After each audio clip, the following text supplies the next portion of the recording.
सोलापूर शहरातील मजरेवाडी परिसरातील शांतीनगर पाणीटाकी जवळील अम्मा आयेशा मोहल्ला या भागात गेल्या 12 ते 15 दिवसापासून पिण्याच्या पाण्याच्या नळाचा पुरवठा पूर्णतः ठप्प झाल्याने नागरिकांमध्ये तीव्र संतापाची लाट उसळली आहे. नळ कोरडे पडल्यामुळे येथील नागरिकांना अक्षरशः पाण्यासाठी दर भटकंती करावी लागते. या गंभीर परिस्थितीचा सर्वाधिक फटका महिलांना बसत असून प्रत्येक घरातील महिलांना व लहान मुलींना आता दुसऱ्या भागात जाऊन पाणी मागून आणण्याची वेळ आली आहे. घरात लहान मुले, वृद्ध लोक आहेत, पण पाणीच नाहीये, मग जगायचं कसं, असा संतप्त सवाल स्थानिक महिलांनी उपस्थित केलाय.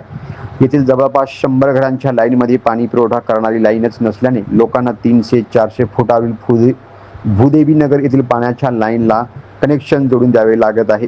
त्यामुळे पुरेसा दाब पाण्याला मिळत नाहीये आणि पाणी शेवटच्या घरापर्यंत पोहोचत नसल्याचे निदर्शनास आलं आहे. विशेष म्हणजे यापूर्वी जेव्हा पाणी येत होतं तेव्हा ते रात्री 1 वाजता येत होते. त्यामुळे महिलांना रात्रभर जागून पाणी भरावे लागत होते.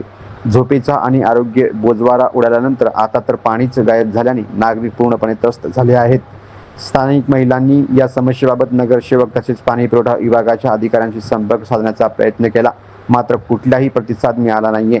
प्रशासनाच्या या उदासीन भूमिकेमुळे नागरिकांमध्ये तीव्र नाराजी पसरली आहे.